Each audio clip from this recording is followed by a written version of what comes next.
Good morning. It's Wednesday already here in Cypress, Texas. So I get up this morning and I'm reading my scriptures. And I started off in chapter 32 of Psalms, and then Genesis, chapter 32. In Genesis chapter 32, well, and then Matthew chapter 32, or chapter 1. And what stood out to me was verse 23. And that's where the angel goes to Joseph and quotes the prophet. It says that the virgin will conceive and bear a son, and he will be called Emmanuel, which means Christ among us. All right.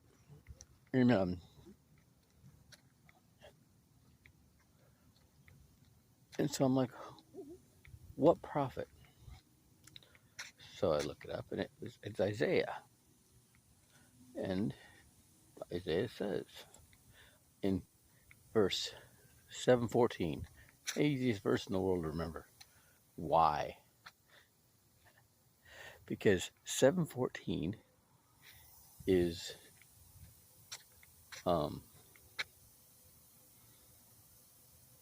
the day, or the number on a quaalude. Never taken a quaalude, just know that that's what's on a quaalude. 7:14. Wonder why? I don't even know. If anybody knows, let me know why they have 7:14 on a quaalude. But in Isaiah 7:14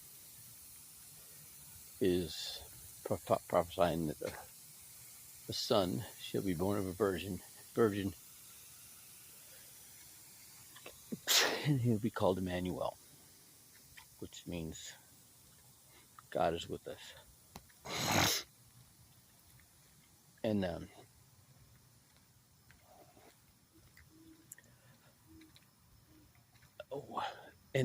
yeah, so we're learning that these words, right? These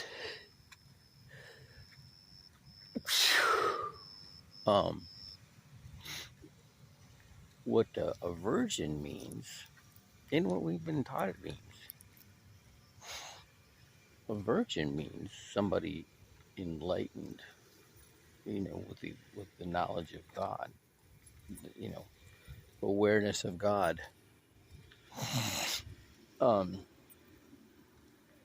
And actually in the Bible, it means a woman still living with her father. Okay. And that's where my stepdad was reading the Bible, and he was always he thought it was a contrived story, the that Joseph and Mary hooked up and they made up the story. She was, of immaculate conception. It's really interesting how people,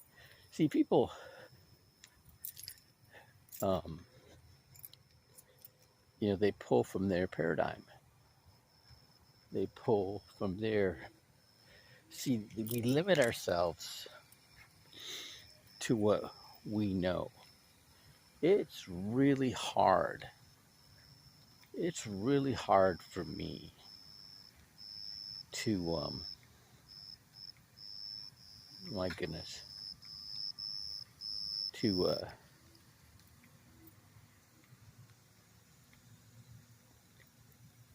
is to listen to somebody without similar experiences to mine,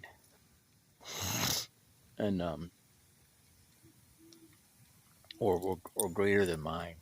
You know, very difficult. Um, that's why seals, are such a tight community, because we all know what we all went through. I mean, but I remember when I went out to the Indian Ocean. These guys are all way younger than me, half my age, you know, and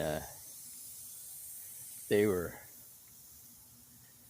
you know, they'd been in Iraq and Afghanistan, and they're looking at me where I had my, experiences in Panama and the Persian Gulf, and it's not as, you know, a lot of the younger Navy SEALs don't have any respect for the guys in my era. There's very few guys of my era that actually um, saw combat. There was a real dry spell for many years after Vietnam. The only conflicts there were um, Beirut and Grenada,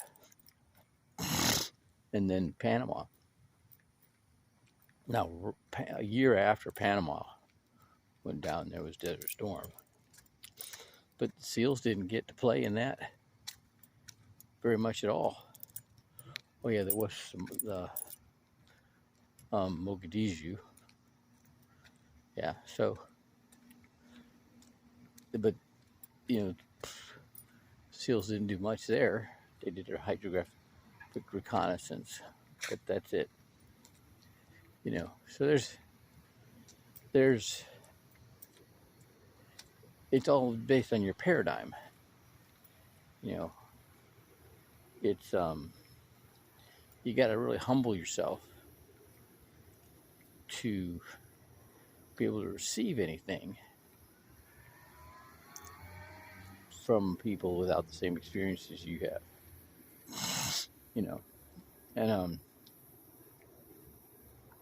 And isn't that interesting? There's a very interesting. All right, I'm going to go for a run. Then we're going to have a mitzvah at 7 at the house, and then I'm going to go to the gym. And I got a busy day today. All right, have a good night. Have a good one.